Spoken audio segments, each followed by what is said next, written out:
کوئی بھی مدد چھوٹی یا بڑی نہیں ہوتی، اور پاکستانیوں کا ایک خاصہ جو چیز ہمیں ایک زندہ قوم بناتی ہے، جس نے ہمیشہ ہماری انفرادیت کو دنیا پہ قائم رکھا ہے، as the way we come forward and we help our people. یعنی صرف پاکستانی نہیں، دنیا میں اگر کہیں پہ بھی کوئی آفت آتی ہے تو پاکستانی اس میں امداد دینے میں پیش ہوتے ہیں. آج سے پہلے جس قسم کی یہ سیلاب اور یہ فلیش جس قسم کی تباہی لے کر آئے ہیں، اس کا کوئی تخمینہ، اس کی کوئی مثال ہمیں اپنی 75 سال کی تاریخ میں نہیں ملتی ہے. اس وقت کئی علاقے ایسے ہیں، میں آپ کو بتاتی چلوں، جس میں 2 گنا 3 گنا نہیں بلکہ جو ان کی نارمل جو بارش ہوتی ہے اس سے 5 گنا زیادہ بارشیں ہوئی ہیں. ہم ایک ایسا ملک جو ترقی پذیر ہیں، شاید اس کے اوپر ہمارا تسلسل بھی نہیں رہا. دنیا بھر میں سیلابی کیفیت سے نپٹنے کے لیے کئی medium term and long term plans کیے جاتے ہیں. میں یہ ڈبیٹ بھی اپنے ارد گرد دیکھ رہی ہوں کہ لوگوں نے کہا کہ جی یہ مسئلہ یہ ہے کہ فلانی حکومت کی اچھی کارکردگی نہیں تھی، گڈ گورننس نہیں تھی، کیپیسٹی نہیں تھی. میرے خیال میں جب کوئی آفت آتی ہے تو یقیناً یہ سوالات ہمارے ذہن میں ابھرتے ہیں کہ 75 سال گزرنے کے باوجود ہمارا ایک بیسک فعال نیٹ ورک سسٹم کیوں نہیں ہے. لیکن ساتھ ہی ساتھ بحیثیت پاکستانی ہمیں اس بات پہ بھی فخر ہونا چاہیے کہ ہماری بہت ساری philanthropic and community based organizations have risen to the challenge. یعنی جہاں جہاں ہمیں گیپس نظر آئے ہیں وہاں اپنے تئیں پاکستانی اپنے جذبے اپنے جنون کے ساتھ لوگوں کی امداد کو پہنچے. ایسے کچھ آرگنائزیشن سے آپ کو ملواتے ہیں اور یہ وقت میرے خیال میں ایک ہونے کا ہے. آپ کو جس پہ بھی یقین ہو، آپ کو کسی خاص پولیٹیکل پارٹی پہ یقین ہے، آپ کو کسی خاص آرگنائزیشن پہ یقین ہے، کوئی NGO پہ یقین ہے، اگر آپ سمجھتے ہیں کہ پاک افواج اس صورتحال کو بہتر نپٹ سکتی ہے، ہر ایک کے لیے جو ریسکیو نمبرز ہیں آپ کی پسند کی آرگنائزیشن کے موجود ہیں، چاہے آپ پاکستان میں ہوں پاکستان سے باہر ہوں. اس وقت ضرورت یہ ہے کہ آپ مدد کریں. کہیں اس ابہام میں نہ رہ جائیں کہ جی ہمیں لگتا تھا کہ یہ پیسے شاید پہنچے نہ پہنچے. اپنے حصہ ہم نے ڈالنا ہے، اپنا کام ہم نے کرنا ہے، اس کے بعد اللہ توکل and mobilising that is extremely important. آئیے آپ سے کچھ ایسے اداروں سے آپ کی ملاقات کراتے ہیں جو اس وقت آن گراؤنڈ کام کر رہے ہیں، ان سے جانتے ہیں کہ ان کے سامنے کیا چیلنجز ان کو درپیش ہیں، اور جب ہم مدد کی اپیل کر رہے ہیں تو ایگزیکٹلی آپ کس طرح مدد کر سکتے ہیں. فرسٹ اینڈ فارموسٹ جی سارم برنی صاحب ہمارے ساتھ موجود ہیں. بہت شکریہ سارم بھائی آپ کی موجودگی کا. یقیناً بلوچستان کے حوالے سے اندرون سندھ اور ملک کے دیگر علاقوں میں آپ کی ٹیم آپ کی آرگنائزیشن خدمت کر رہی ہے. اس کے علاوہ جی ہمارے ساتھ موجود ہیں راشد قریشی صاحب الخدمت کراچی سے، اور یقیناً الخدمت کی بھی بڑی اس میں کاوشیں رہی ہیں. تھوڑی دیر میں ہم ان کے رضاکاروں کے حوالے سے آپ کو ایک خصوصی ویژولز بھی دکھائیں گے جو اس وقت میرے خیال میں آن لائن بھی چل رہے ہیں، اور ایک دفعہ پھر ہمارے دلوں کو ہمارے احساسات کو گرماتے ہیں کہ آپ اور میں جو شاید کراچی میں جب بارش ہوئی اور ہماری کھڑکی سے تھوڑا سا پانی آیا تو ہم اتنے زیادہ تکلیف میں آ گئے، but these people who are volunteering to go out without any fear, ان میں سے کئی لوگوں نے اپنی جانوں کا نذرانہ دیا ہے جسٹ وائل سیونگ پیپل. تو میرے خیال میں خراج تحسین اور ہمارے سلام کے مستحق ہیں یہ لوگ. ان کے حوالے سے بات کریں گے. Last but definitely not the least Faisal Karim Kundi Sahib, Pakistan Peoples party سے آپ کا تعلق، KP سے آپ کا تعلق، آپ ہمارے ساتھ موجود ہے. بہت شکریہ فیصل آپ کی بھی موجودگی کا. سارم بھائی اگر شروعات آپ سے کروں، مجھے بتائیں کہ اس وقت کیونکہ پورے ملک میں ہی ایک کوحرام کی صورتحال ہے، لیکن سب سے پہلے ہم دیکھ رہے ہیں کہ بلوچستان نمبر 1 وہاں کیپیسٹی کم، اور وہ کافی عرصے سے کافی جون جولائی کے عرصے سے ہم دیکھ رہے ہیں کہ اس آفت سے نبرد آزما ہے. بلوچستان کے حوالے سے آپ کے پاس کیا اپڈیٹس ہیں؟ دیکھیں میرا بھی جو ٹارگٹ ہے پہلا وہ بلوچستان اور سندھ ہی ہے، کیونکہ نارمل حالات میں بھی ان 2 صوبوں کی جو کنڈیشن ہے وہ ہم سب کے سامنے ہے جی. اور پھر ان حالات کے اندر ان کی کون مدد کرے گا، کیسے کرے گا. پنجاب یا KP کے ان دونوں صوبوں سے بہت اچھے ہیں، ادھر بہت بہتری ہے، ادھر بہت، اور اتنی تباہی بھی نہیں ہوئی جتنی ان 2 صوبوں میں تباہی ہوئی ہے. اور رہی بات یہ کہ دیکھیں ہم مقصد ابھی تو کوئی 8-10 سال 12 سال کے بعد یہ سیلاب آیا ہے، لیکن ہماری جو پرابلم ہے نا وہ کبھی سالو ہونے والی نہیں لگتی ہمیں. ہم ہر بار آتے ہیں باتیں کرتے ہیں، آج ہم سیلاب پہ بیٹھے باتیں کر رہے ہیں، پھر کسی دن آئیں گے تو کوئی اور ایک ایشو لیے بیٹھے ہوں گے، ان سب چیزوں کو ہم بھول چکے ہوں گے.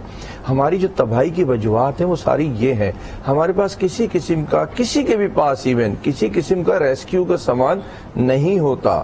آپ دیکھیں کہ کس طریقے سے لوگوں نے اپنی جانیں بچائیں. اچھا وہ سوچ بھی نہیں ہے نا ٹیکنیکل اس پہ طور پہ کہ اگر فوری طور پہ ہم کیا کریں. کسی نے ٹائر نہیں استعمال کیے، کسی نے جو ہے ٹبس نہیں استعمال کیے اس وقت. اگر ہم چارپائیوں کے نیچے جو ڈرم ہوتے ہیں ڈرم لگا لگا کر کے اس کو کشتیاں بنا دیتے تو آج اموات کی یہ تعداد نہ ہوتی جو اس وقت ہے. یہ جو مالی نقصان ہے یہ انشاءاللہ پورا ہو جائے گا ان کی اپنی کوششوں سے بھی, جو ویلفیئر کر رہے ہیں, جو لوگ اپنے اس پہ کر رہے ہیں, گورنمنٹ کر رہی ہے, لیکن جو جانیں چلی گئیں اس کو کوئی پورا نہیں کر پائے گا. تو ہمیں شاید اس کا تخمینہ بھی ابھی جب پانی اترے گا تو ہمیں پتہ چلے گا کہ صورتحال کیا ہے. ابھی تو وہ کہتے ہیں نا آٹے میں نمک برابر وہ تعداد آئی ہے. ابھی تو دیکھیں کتنی ساری چیزیں سامنے آئیں گی. ابھی تو لوگ اپنی جگہوں پہ نہیں ٹھہرے, پھر وہ سمجھ رہے ہیں ہم ادھر پہنچ گئے, وہ شاید کہیں اور پہنچ گئے ہوں گے. جب یہ پتا چلے گا کہ نہیں مل رہا ہے, پھر جب جو باڈیز ملیں گی تو پھر چیزیں سامنے آئیں گی. راشد صاحب آپ سے پوچھنا چاہوں گی, کئی لوگوں نے اس وقت یہ حوالہ دیا ہے کہ ریسکیو آپریشن میں ایک بڑی مشکل ٹرسٹ ڈیفیسٹ بھی ہے, کہ اعتماد کا فقدان ہمیں نظر آ رہا ہے. جن لوگوں کو ایویکویٹ کرنے کے بارے میں آگہی بھی دی جا رہی ہے کہ ان کی جانیں بچ سکیں, وہ ریزسٹ کر رہے ہیں. وہ کہہ رہے ہیں ہمارا سب کچھ یہیں ہے, ہمارے مال مویشی یہیں, ہمارا گھر یہیں ہے, ہم نہیں جانا چاہتے. اس سوچ سے کس طرح نپٹ رہے ہیں آپ کے والنٹیئرز بھی اور تمام ہی ادارے؟ بسم اللہ الرحمن الرحیم. اچھا, یہ جو حالیہ سیلاب آیا ہے نا, اس کے حوالے سے ظاہر ہے کہ جیسے بات آ رہی ہے کہ یہ پاکستان کی تاریخ کا بدترین سیلاب ہے.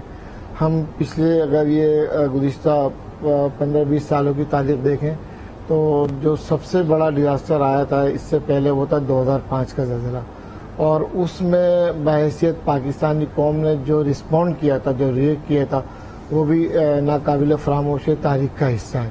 اور پھر 2010 کا ایک سیلاب آیا, وہ بھی بلا شبہ بڑا سیلاب تھا, لیکن 2022 کا جو سیلاب آیا ہے اس میں اس وقت اس سے کہیں زیادہ ضرورت ہے. جس طرح 2005 میں لوگوں نے رسپونڈ کیا تھا کہ لوگوں کو آگے آنا پڑے گا, لوگوں کو اپنے آپ کو پیش کرنا پڑے گا تاکہ ہم نکل سکیں اس صورتحال سے. اور یہ جو آپ نے بات کی کہ ریسکیو کے حوالے سے, دیکھیں یہ تو اصل میں کام ہے این جی اوز کا بھی بے شک ہے یہ کام, لیکن بنیادی طور پر یہ حکومتوں کا کام ہوتا ہے کہ وہ لوگوں کو اویئرنیس دیں پہلے سے. ہمیں پتہ ہے کہ مونسون کا سیزن شروع ہونے والا ہے, بالکل پریڈکشن موجود تھی کہ اس سال گلوبل وارمنگ ہے, دنیا بھر کا کلائمیٹ چینج ہو رہا ہے, پاکستان کا بھی کلائمیٹ چینج ہوا ہے. کراچی میں جولائی کے آغاز میں بارش ہوئی, اور کراچی جیسے سیٹل شہر میں ہم نے دیکھا کہ لوگ اپنے گھروں میں محدود ہو گئے اور ایک ایک 2 دن لوگ اپنے گھروں سے نہیں نکل سکے. تو یہ تو کراچی کا حال تھا. باقی یہ جو سندھ اور بلوچستان کا جو حال ہوا ہے وہ تو بالکل تباہ و برباد ہو گئے. یعنی اگر آپ راشد صاحب آپ بالکل صحیح طرف نشاندہی کر رہے ہیں. ایک اگر میں اس کی ٹراجیکٹری دیکھتی ہوں, اس کی اگر کرونالوجی پہ اگر ہم نظر ڈالیں, فیصل صاحب آپ کی طرف ایک سوال آتا ہے. اس وقت اکثر آپ سوشل میڈیا پہ دیکھ رہے ہوں گے سیاست کی اور جو عوامی نمائندے ہیں ان کی ترجیحات کو لے کر بہت غصہ پایا جا رہا ہے عوام میں, اور وہ بار بار یہ سوال کر رہے ہیں کہ سیاستدانوں کی, پولیٹیکل پارٹیز کی ترجیحات کیا ہیں. جس طرح کہ راشد صاحب نے کہا, وارننگ سسٹم کی طرف اگر میں دیکھتی ہوں تو اپریل سے جو ادارے ہیں انہوں نے یہ کہنا شروع کر دیا تھا کہ اس وقت مانسون بہت زیادہ سختی والا ہوگا, اس کی انٹینسٹی بہت زیادہ ہوگی, فلیش فلڈز کی, سیلاب کی صورتحال. اور اگر ہم دیکھیں نو کانفیڈنس موومنٹ اور باقی پولیٹیکل انسرٹنٹی جو ملک میں آئی ہے اس کی ٹریجیکٹری بھی یہی بنتی ہے. یعنی اپریل سے لے کے ہم ایک عجیب ہیجانی کیفیت میں مبتلا ہیں. آپ سمجھتے ہیں کہ کہیں نہ کہیں ترجیحات میں یہ شامل نہیں تھا, اور جو بھی موجودہ سیٹ اپ آیا اس کی پریپیئرڈنس نہیں تھی اس صورتحال کو نپٹنے کے لیے؟ بسم اللہ الرحمن الرحیم. سیدھا دیکھیں یہ تو ایک قدرتی آفت ہے, اور کوئی یہ نہیں تھا کہ یہ فلڈ 2010 سے یا پاکستان کی تاریخ کا بدترین ایک فلڈ آئے گا جس کی وجہ سے یہ چیز ہوگی. ٹھیک ہے, یہ تھا کہ مونسون میں بارشیں زیادہ تھی. سیاستدانوں پہ انگلی اٹھانا, الزام لگانا بہت آسان بات ہوتا ہے, کیونکہ اور میں بھی کہوں کہ ہر ادارے میں اچھے برے لوگ ہوتے ہیں, سیاستدانوں میں اچھے برے لوگ ہوں گے, لیکن اگر آپ دیکھیں جس طریقے سے آپ نے تمام اداروں کی بات کی, آپ نے یہاں پر لوکل لوگوں کی بات کی, جو مخیر حضرات ان کی بات اگر کریں, پھر لوکل اگر آپ پولیٹیشنز کو دیکھیں وہ بھی جو ہے فرسٹ ہینڈ وہاں پر موجود تھے, لیکن کسی نے ان اداروں پہ سوال نہیں اٹھایا جو اتنے بڑے بڑے ادارے اور ہم نے ہاتھی پالے ہوئے ہیں, جو ہم نے ڈیزاسٹر کے لیے رکھے ہوئے ہیں. انہوں نے 2005 سے لے کر آج تک ان ڈیزاسٹر کے لیے کیا کیا؟ زلزلہ آپ نے بات کی, یہاں پر آپ نے فلڈ کی بات کی. 2010 کے فلڈ کے بعد ہم نے اس ڈیزاسٹر مینجمنٹ نے ہمارے لیے کیا چیزیں کی, انہوں نے کیا بندوبست کیا کہ فرسٹ ہینڈ ہم کیا ان کو مطلب ہے کہ ریسکیو کر سکتے ہیں. کیا کہیں پہ آپ نے دیکھا کہ این ڈی ایم اے اور پی ڈی ایم اے نے فرسٹ ہینڈ پہ کوئی چیز کی؟ یہی رضاکار تھے, یہی لوکل پولیٹیشنز تھے, یہی مخیر حضرات تھے جو کہ فرسٹ ہینڈ پہ گئے, اور جو باتیں ہوئی بالکل ابھی تک تو آپ کو پتہ ہی نہیں ہے کہ کتنا نقصان ہوا. ابھی تک تو ہم ان لوگوں تک پہنچے نہیں جہاں پر روڈ کٹے ہوئے. بلوچستان اور سندھ میں جو تباہی ہوئی ہے اس کے بعد پھر آپ اس پہ جو سیکنڈ فیز میں پھر آپ کے پی اور ساؤتھ پنجاب میں جائیں گے. لیکن جو بلوچستان تباہ ہوا ہے, جو سندھ تباہ ہوا ہے, یہ قدرتی آفات دیکھیں. یہ فیصل صاحب میں آپ سے 100% اگری کرتی ہوں کہ یہ قدرتی آفت ہے اور کتنی بارش ہوگی, کتنا پانی آئے گا, اس پہ ہمارا کوئی زور نہیں ہے. لیکن سوال میرا یہ ہے, جیسے آپ نے خود کہا کہ یہ ادارے موجود ہیں, اپریل سے اگر ویدر فورکاسٹ اور وارننگز آ رہی تھیں تو ہمارے کسی بھی آفت سے نپٹنے کے لیے ہماری پریپیئرڈنیس ہونی چاہیے. اب اگر 2020 میں کراچی ڈوبا تھا, 2022 میں بھی بارشیں ہوئیں, ہم دیکھتے ہیں کہ کراچی کی جو ضلعی انتظامیہ ہے, جو پروونشل حکومت ہے, اس کے حوالے سے تیاری کی, اور جو ہم نے مشکلات 2020 میں فیس کی تھی وہ نہیں تھی. لیکن کیا باقی ملک کے لیے, باقی اداروں کے لیے اس طرح کی کوآرڈینیشن اور پریپیئرڈنیس امپورٹنٹ نہیں تھی؟ دیکھیں بالکل تھی. میرا کوشچن مارک پھر وہی پہ آ گئی ہے کہ ہم نے ڈی ایم اے کا ایک ادارہ بنایا ہے, ان کے نیچے پروونشل مینجمنٹ ہے, پی ڈی ایم اے ہے, ان کے نیچے پھر اور ادارے ہیں. ٹھیک ہے, اب کیا مطلب ہے کہ یہ ون پوائنٹ ایجنڈے پہ ہی کام کرتے ہیں کہ وہ ڈیزاسٹر کنٹرول کرتے ہیں, اس لیے نہیں ہے کہ کوئی اور کام کریں گے جی. اب 2005 سے آج تک 2022 آ گیا ہے, کیا ہم نے اس پہ ٹریننگ کی ہے, کیا ہم نے آگاہیاں اس کے اوپر کی ہیں؟ ٹھیک ہے, اس ڈیزاسٹر کا مقابلہ, قدرتی آفات کا مقابلہ کرنا اتنا آسان نہیں, اگر جتنے بھی پریپیئر نہیں کر سکتے ہیں, لیکن کچھ نہ کچھ تو ہونا چاہیے تھا. جو چیز مطلب ہے کہ ان کے پاس سارے وسائل بھی ہیں, ان کے پاس سارے فنڈنگ بھی ہے, لیکن وہ چیزیں ہو سکی.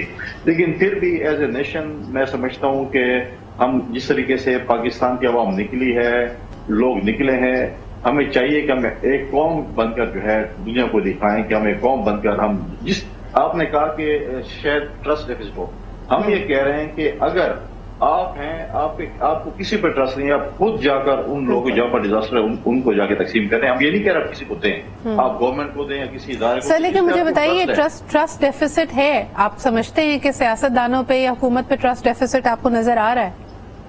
وہ ہماری اپنی وجہ سے ہے. اگر ہم بیٹھ کے جلسے کریں اور ایک دوسرے کو گالیاں دیں, ایک دوسرے کو کہیں کہ یہ چور ہے اور یہ ڈاکو ہے, اور میں آج آپ پہ الزام لگا لوں بغیر کسی ثبوت کے کہ آپ آج ٹی وی ہے اور اس کو نہ دیں, یہ جو ہے نا سب سے غلط چینل ہے. ٹھیک ہے فیصل صاحب, آپ نے جیسے کہا کہ آپسی چپکلش کا ہمیں نقصان مجموعی طور پہ من حیث القوم اٹھانا پڑ رہا ہے. ایک چھوٹا سا بریک لیتے ہیں, واپس آ کے اس پہ بات ضرور کریں گے. ہمارے ساتھ رہیے, اور ایک دفعہ پھر اپیل ہے آپ سے کہ جس طرح بھی ممکن ہو پاکستان کی اور خاص طور پہ سیلاب زدگان کی مدد کیجیے. ایک چھوٹا سا بریک